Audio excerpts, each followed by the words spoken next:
Welcome to the Personal Pension Radio Podcast, where it's all about helping you complete your financial journey to retirement. Discover time-tested strategies and get unconventional insights into wealth building and retirement that actually work. Break away from the herd and go for the retirement you dream of. And now, here's your host, the income engineer, Kraig Strom.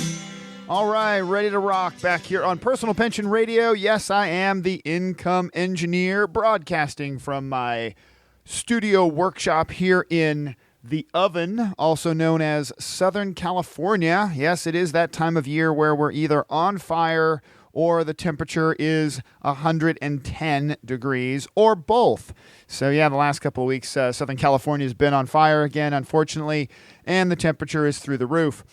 If you have not checked out personalpensionradio.com lately, don't worry about it. It is under construction. Those of you who have asked about that, the site is under construction, just trying to work on putting it back together, getting it through the process of approvals and all that. Because unlike financial entertainers, I am actually a certified financial planning professional. I am registered with all kinds of different organizations that check and track and double check the things that I do. So make sure that you do check out my LinkedIn page, my Facebook page. You can find me all over the interweb.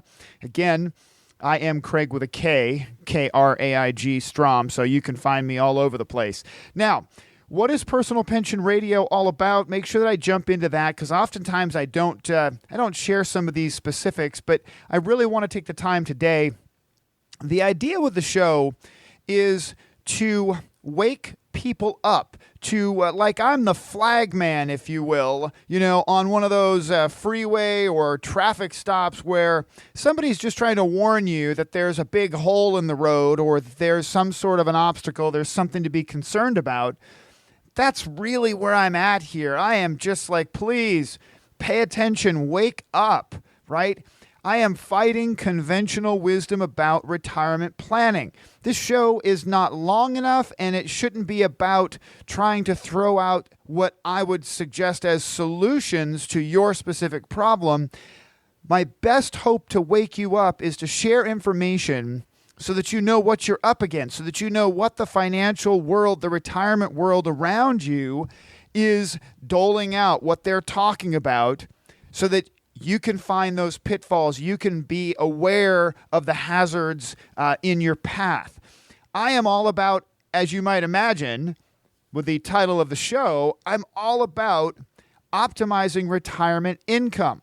Retirement income is the ultimate goal of saving for retirement. I mean, think about it. Why do you put away money in 401ks and investments and real estate and so on and so forth? Why? Why do we do that?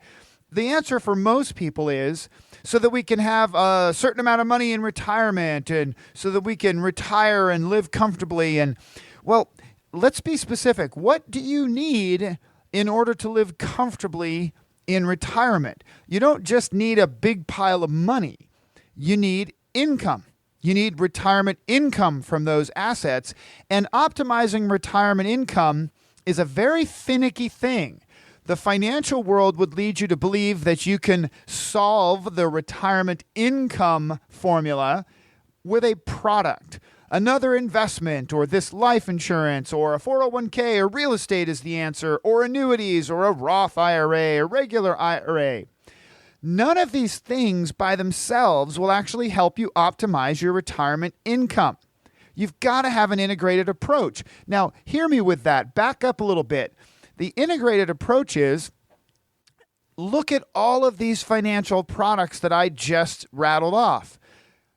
Investments, life insurance, 401ks, real estate, annuities, Roths, right? All of those things together in the right balance, in the right engineered approach to retirement income, that's where maximum retirement income comes from, right? So the challenge with the Wall Street community and the typical financial advisory community is that there are certain products in there, right? So you might have the life insurance person who says, oh, life insurance is the best. You don't need those investments. And then you've got the investment person who says, no. You don't need that life insurance. You got to have investments. And then you have the real estate person who says, oh, no, real estate's the answer to everything, right? Annuity person says the same thing, et cetera, et cetera, et cetera. The truth is they're all wrong. Those who focus in and tell you that one thing or another is bad, where you shouldn't have this and you shouldn't have that, the truth is you need all of those things engineered into the right retirement income plan, and now you have hope of optimizing your retirement income. This show is really just that. It's meant to give you hope for retirement income. But in order to help you understand why you need hope, I've got to shine a light on the world that's out there around you and the messages that you're seeing. You've got to understand that conventional wisdom about retirement planning for the last almost 40 years is really this last cycle of, this, I guess not the last cycle, this retirement income conventional wisdom really started back in the 401k days in the 1970s. You have to stop following conventional wisdom because private pensions are gone. Social Security is completely devalued, as I try to step on my words, devalued, and you've got other undeniable factors like inflation and taxes. We are in a retirement income crisis. And if I can't wake you up to the fact that there is a crisis based on conventional wisdom, if I can't wake you up to that fact, I'm not going to get through to you with anything else. So I really want to wake you up that there is an epidemic, a problem with retirement income in America today, and it's because of the conventional wisdom, and it's just not working. I want to make sure that you know that there is hope. You've got to have a strategy that balances into a retirement income plan. It's not a product-driven thing. It is a strategy-driven thing. Okay? Now, a disclosure. I am not an attorney. I am not a CPA. I am a certified financial planner professional. But please, do not act on things that you hear on this show as if you heard advice for you specifically. And especially, please don't act on things that you hear from financial entertainers or people on the radio or podcast in general. This show is meant to give you just good, general, motivational information. I want to motivate you, and I would love you to meet with a qualified financial planner. I would love that to be me. No doubt about it. I am unabashedly a capitalist. I am unabashedly in business as a certified financial planning professional, and I would love to offer my services to you. But if it's not me, please, before you make financial decisions, meet with a qualified financial advisor to dig into the details of your specific situation. Okay? Now, let's jump into the first segment. I'm actually going to do something I haven't done before because of this, it's something that I noticed actually as I was on this week. So let me make sure that you know, last week I covered this really interesting festival that happens back east called Pork Fest, the Porcupine Festival. This idea that gold and silver and other things could be viable currencies. So listen to that one if you want to go back and listen to the last episode where I covered some of my thoughts on the idea of gold and silver and Pork Fest. That was pretty cool. But this week, I want to actually cover reviews on iTunes, of all places. So I've received a number of just fantastic reviews on iTunes. Almost all of them are fantastic. But I am not shy. So if I get a negative review, I'll go back and I want to know what people have to say about my podcast, and I'm always open to critical feedback.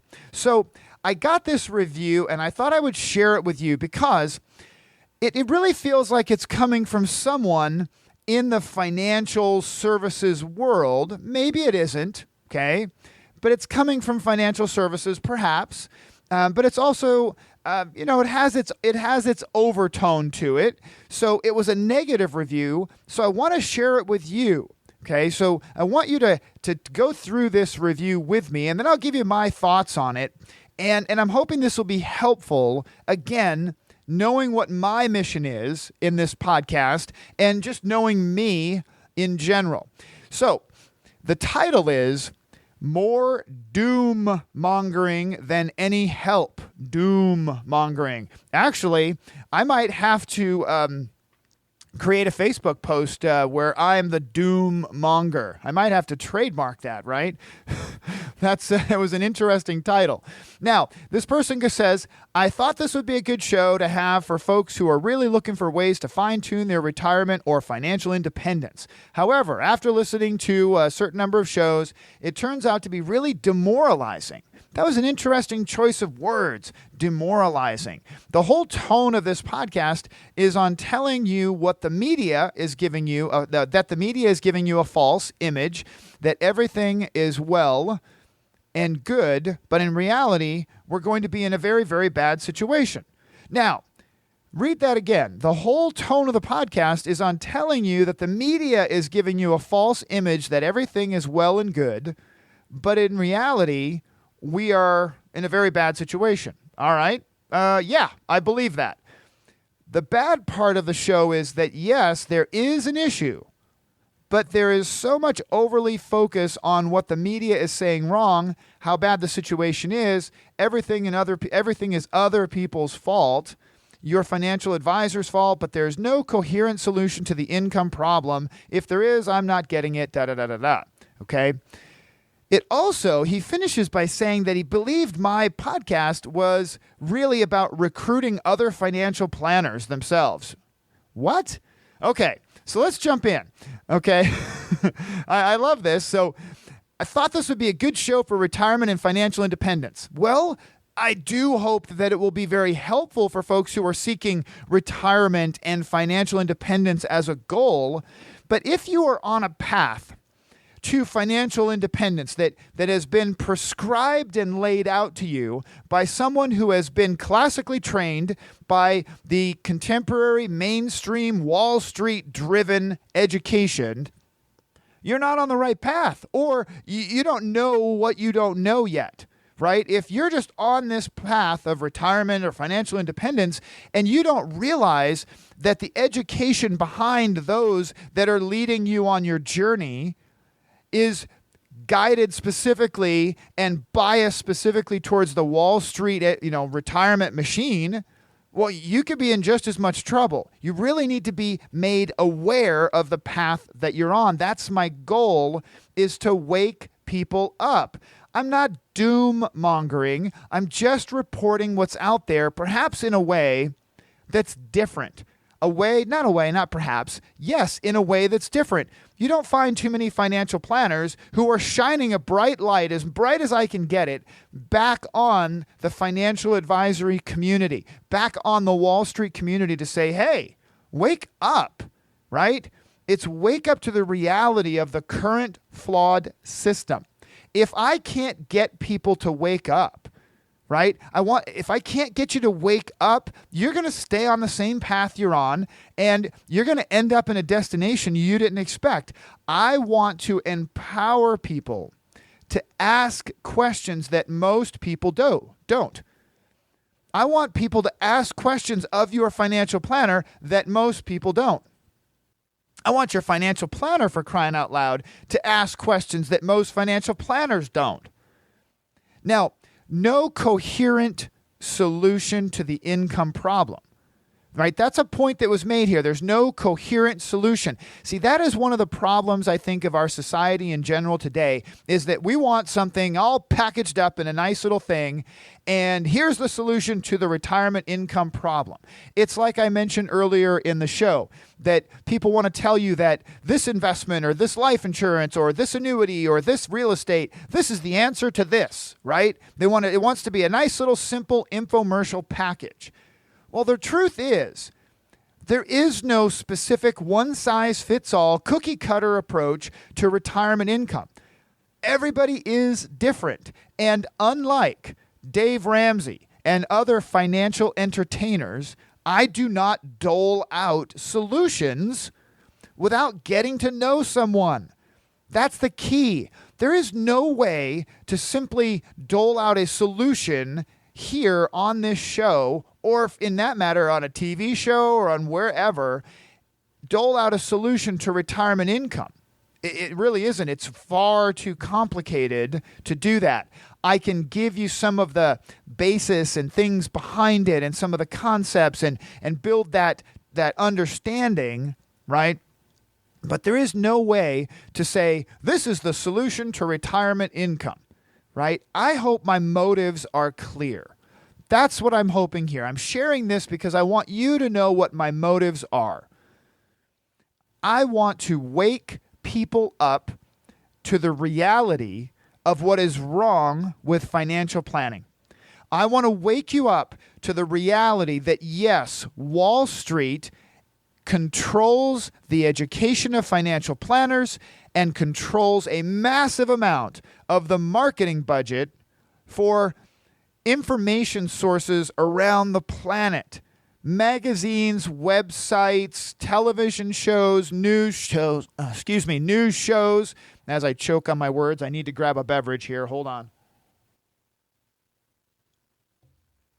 Wall Street spends, and I've mentioned this before, Wall Street spends over $17 billion a year in advertising. They control the messaging. That's it. That's the reality. I want to wake people up to that reality because it's not until you realize the path you're on that you lift your head up and you see the guy waving the orange flags trying to get your attention, to pull you off that path, to say, hey, there is another way, right? The focus, right? I focus on the media and the dominant message from financial entertainers in Wall Street because I am trying to get your attention. I really am. And yes, if you read this person's comments about his opinions here, his or her opinions, the idea of this person wants to obviously get people to contact him. Well, yeah, absolutely. So I would love to meet with people. I am a certified financial planner, for crying out loud. I definitely want to meet with new people who might become my clients. Oh my goodness, that should be no shock or surprise. But in order to do that, I've got to get people's attention. And so I am going to continue to drive home this idea that the messaging, literally from almost every single source in the financial world that I listen to, that I see, that I soak up, it is influenced and driven by the Wall Street machine. The Wall Street machine is amazing. They have so much money, they can just spend money like crazy educating financial planners in exactly the way they want them to be educated and controlling the marketing message exactly the way that benefits Wall Street. There's nothing sinister about that. That's just good capitalism. But unless someone wakes you up and you get off that path, you're going to be heading down a retirement income path that you're not going to be happy with. So to the folks who have sent reviews that are all super positive, I truly appreciate it. Please do me a favor, go to iTunes, add your own positive comments. If you've got something nice to say, that's great. If you've got negative feedback, heck, send it to me in an email at Kraig with a K at kraigstrom.com. Send me negative feedback. I'll share it on the show if it's something that'll help progress the conversation. But if you've got a positive comment out there, please jump in, add more positive comments to my iTunes if you feel so inclined. Now, let's get on to segment 2. This is a client question, listener questions and stories. This is where, just share these things. And last week, I talked about building the financial castle, and I really driving home the idea, the fundamentals behind building that financial castle: protection, savings, growth, and an income plan. If you haven't listened to that, the 4 wealth objectives and building the financial castle, go back and listen to the last episode. Really, really good stuff in there. That's something that I learned years ago that is truly important. Now, this week, I can't get away from it. It happened again. I received another question about indexed universal life insurance. Indexed universal life insurance. Pay attention, folks. This is one of those product-driven solutions that people in the financial world, there's a number of people who are financial advisors. They may not be financial planners, but they are financial advisors, and they are selling indexed universal life insurance like it is the solution to everything, okay? Beware. So here's what Phil writes. Phil writes in saying, Kraig, my wife and I purchased several indexed universal life insurance contracts from a financial advisor we have known for years. I heard you warn that these kinds of policies could be bad. Notice what it says.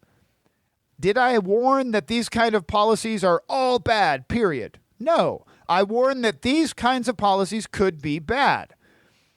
We would like to have you review the policies. Okay.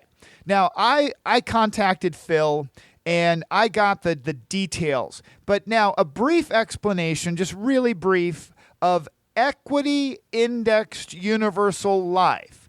Now, this is life insurance that has a cash value component. And the cash value component, the way that it is sold, the cash value component is linked to a stock market index. Notice that I did not say that the cash value was in a stock market index investment. It is linked to it. So the way that the sales pitch goes is, when you put your money into this life insurance and the stock market goes up, you go up. When the stock market goes down, you don't go down, right? Sounds great. You're linked to the index, the equity indexed universal life. Now, you also get, and here's the additional sales pitch, you also get a death benefit, and you can borrow from the insurance company, and it's a great thing, right? All right. Now, I called Phil, and I collected more information, and here's what I found. Phil is 43, and his wife is 44. They have 3 children. He earns over $150,000 per year, and his wife earns $70,000 per year. The financial advisor sold them 2 equity indexed universal life each. So each of them, husband and wife, got 2 policies and 1 for each of the 3 kids. And I asked Phil, why did you and your wife buy these policies? First thing, death benefit to protect the family. Second thing he said, seemed like a good, listen to the words, seemed like a good investment. And the final thing, this money we can use in retirement, right? Money we could use in retirement. Now, it's really, really important to understand investments versus guaranteed assets. Investments tend to have some sort of a risk that they could lose value. Guaranteed assets tend to not lose value. So referring to what is supposed to be a guaranteed type of a product, Index Universal Life, as an investment is very telling. The way that it is sold, it gives people the impression that you get investment activity in this thing. It's really not an investment product, okay? Now, money we can use in retirement, right? Now, here's the kicker. His very first thing that he said, the reason to buy it was death benefit protection for the family. I mean, the death benefit was good. However, it was not sufficient to cover Phil's economic value to his wife and kids. So the amount of money they are putting into these indexed universal life policies is really pushing the boundaries of what they're comfortably able to put into overall total savings. They still do and put money into their 401k, at least Phil does, because he has a 401k at work. However, with the extra money that they're putting into this indexed universal life policies, they really can't save a whole lot more. So they're kind of tapping out on their overall savings ability. The tough part is indexed universal life does not have as much death benefit protection as term insurance. And what's the number one reason to buy life insurance? Protection, right? I talked about this in the last episode. Protecting the family castle starts with things like life insurance. So the amount of money that it's costing them to put into these indexed universal life policies still is not covering them for Phil's economic value to his wife and kids. So I counseled Phil, right? Remember, this is somebody that I met through the podcast. They're not my client. I gave him some advice that says that he should request, and listen to this carefully, quick sip here.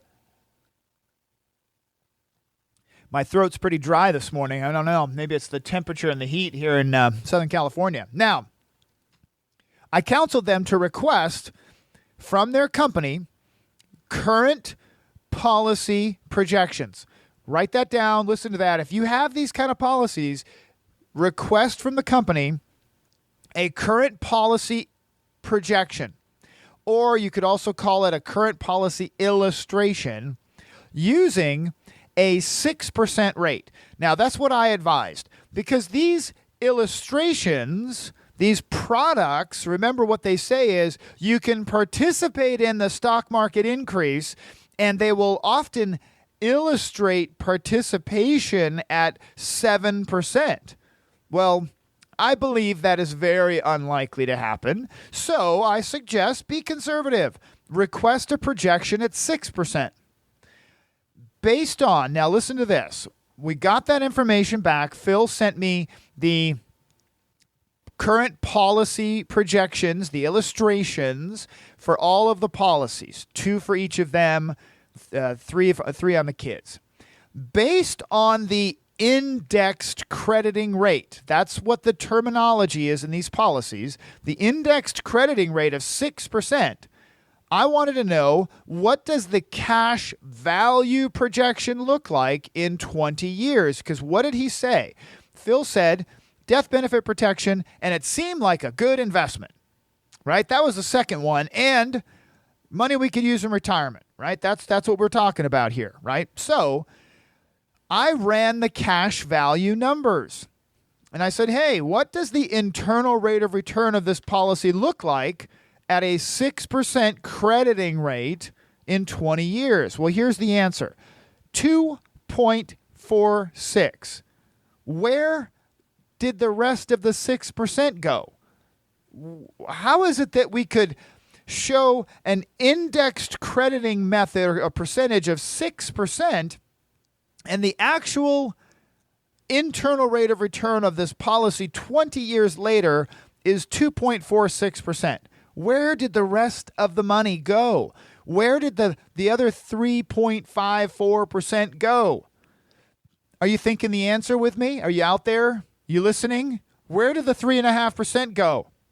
It had to go to fees and expenses and costs, right? Now, does this mean that other life insurance, like one of my personal preferences, whole life insurance, mutual dividend-paying whole life insurance, does not have fees? No, of course not. Life insurance has fees. Everything, investments or fixed assets like whole life insurance, everything has a cost associated with it, right? Whether it's an investment account, a CD, or life insurance. But if you've got a situation where a product can actually peg a number to use in the rate of return calculation every year, 6%, and yet 20 years later, you've only got a 2.46% rate of return, well, it's very clear, 3.5% of that just got eaten up by fees. That's crazy. That was just, it wasn't shocking. It was disappointing because I had to actually then talk to Phil and his wife about the reality of what they were sold and teach them what they currently have. And it was not a happy conversation. I don't want them to have to take a loss if they decide to cancel these policies. But frankly, I just simply have to teach them what they have. And they had no idea. My primary focus for these folks, man, they've got to get their economic life value covered. They really shouldn't have had so much focus on cash value insurance. It should have been exactly the opposite. With 3 kids and a wife who makes half the income of the husband, they really should have had substantially more term life insurance. This was not a situation where all of the financial resources should have been put towards cash value insurance of any kind. I believe in cash value insurance, but this is one of those situations where I think it was sold completely inappropriately. This was wrong. And we're working through this to figure out what the next step is for the family. If you have been sold or have already purchased a universal life insurance or an indexed universal life, or for that matter, a whole life insurance policy. You heard me say a moment ago, I'm a fan of whole life insurance with a big caveat. I won't say certain. Most whole life insurance is sold in a way that I disagree with. I do. I just flat out disagree with it. And if you've been sold one of these cash value life insurance policies, please contact me sooner than later, right? And for my negative review earlier, yeah, there's an unabashed plug. I want to help my listening audience. I want to be in a position to work with you, the listening audience. If you want me to review your life insurance cash value policies, please contact me sooner than later. Get it reviewed. The sooner you know what you have, the better, okay? The sooner you know, the better. Now, that's going to wrap it up for me today. Don't forget, I still am offering my e-money trial. Now, the trial, what I mean by that is I'm trying it out because as long as it doesn't become, and I've had a lot of people ask me for connection to e-money, but as long as it doesn't become far too overwhelming for me to manage all the requests and my team to manage the requests, I'll keep the trial. So the trial, when I say that, is for me. But I'm offering my listeners access to e-money because one of the primary ways to really get started with making sure that you've got your finances on track is that you need to be able to track your finances. And e-money is a program that I believe one of the best cash flow and estate planning and goal-based planning programs that you can get. Most of the time, you cannot access e-money unless you have a relationship with a high-level financial advisory firm or a certified financial planning professional like myself, where you're working with that person personally on your financial planning. So you generally don't get access to this. E-money is one of the best, if not the best program available, and I'm offering it to you as my listeners. You email Kraig at kraigstrom.com, Kraig with a K, Kraig at kraigstrom.com with the subject line e-money. Please pay attention when I send it back to you. You only have a short time to actually activate the link. I can't get to them all immediately because it's a free service. So please, I have to continue to take care of my current clients and my current work that I'm working on. But I have been good in getting back to everybody usually within a week. So pay attention to that. The offer for e-money is out there. Now, remember, the future belongs to those who take action, right?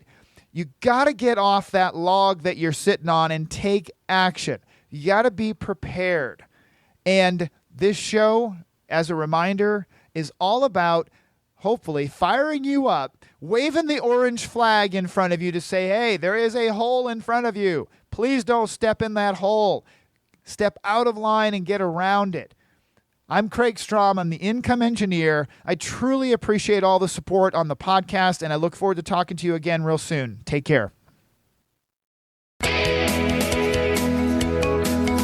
Thank you for listening to the Personal Pension Radio Podcast. If you missed anything during the show, that's okay. We took the notes for you.